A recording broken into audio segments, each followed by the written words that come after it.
stimulus response model again, and I have prepared my lecture from the book, Dennis Maxwell's book and Sven Windel's book, the same book that I have been using for preparing other lectures. And when I upload this lecture on Moodle, I also upload a copy of relevant pages.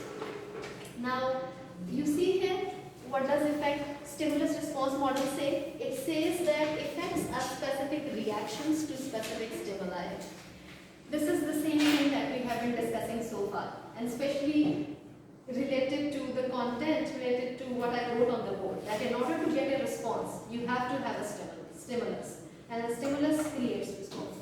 Let's go to the next slide. What does it say? It actually tells us in the form of this diagram, in the form of this shape, that what the model is and how does it work. Well, these are main elements of model.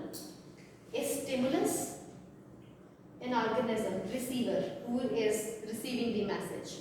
What is organism? Organism is a living animal, plant, even we are also organisms.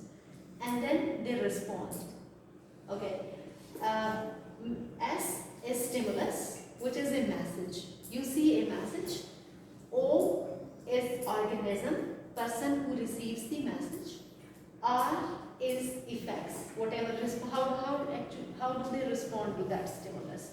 So usually this relationship is described as SOR, where this is message, this is receiver, usually person, audience, and this is effect, SOR model. Sometimes it is also referred as SOR model.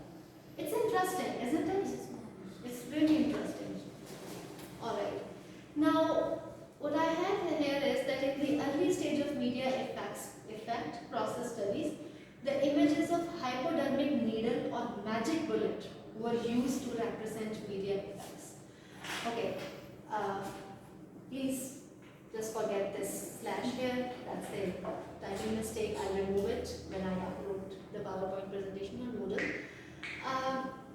Now let me tell you, when the study on effects was started, like, let me tell you very briefly the history of research in mass communication. The research in the field of mass communication started in 1920s and 1930s. Now, just pay attention to these time periods. 1920s, radio was becoming popular. Even they started radio in today's Pakistan as well. You know that? The subcontinent. Pakistan was not created, of course, in 20s and 30s. It was the Indian subcontinent. And they had AIR, All India Radio, at that time.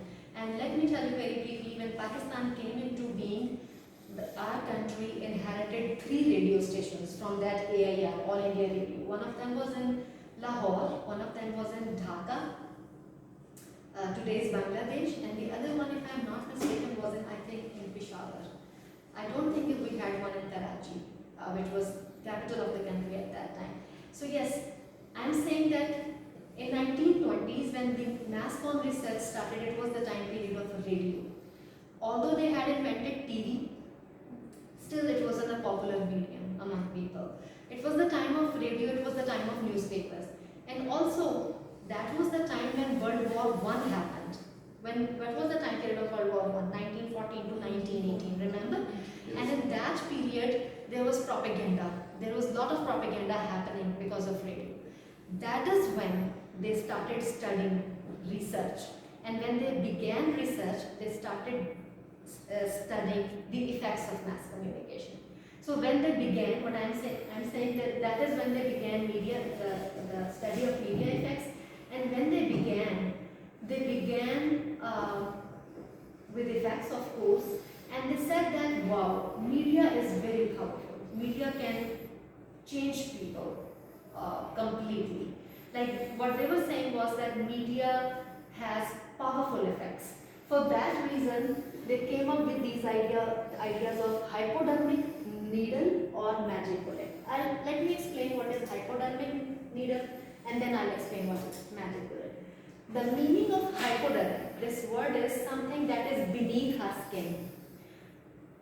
Whenever you get an injection, let's take example of a flu shot. When you get flu shot, they give you injection, and they insert the needle beneath your skin, right? It goes beneath your skin to inject that under, within your body.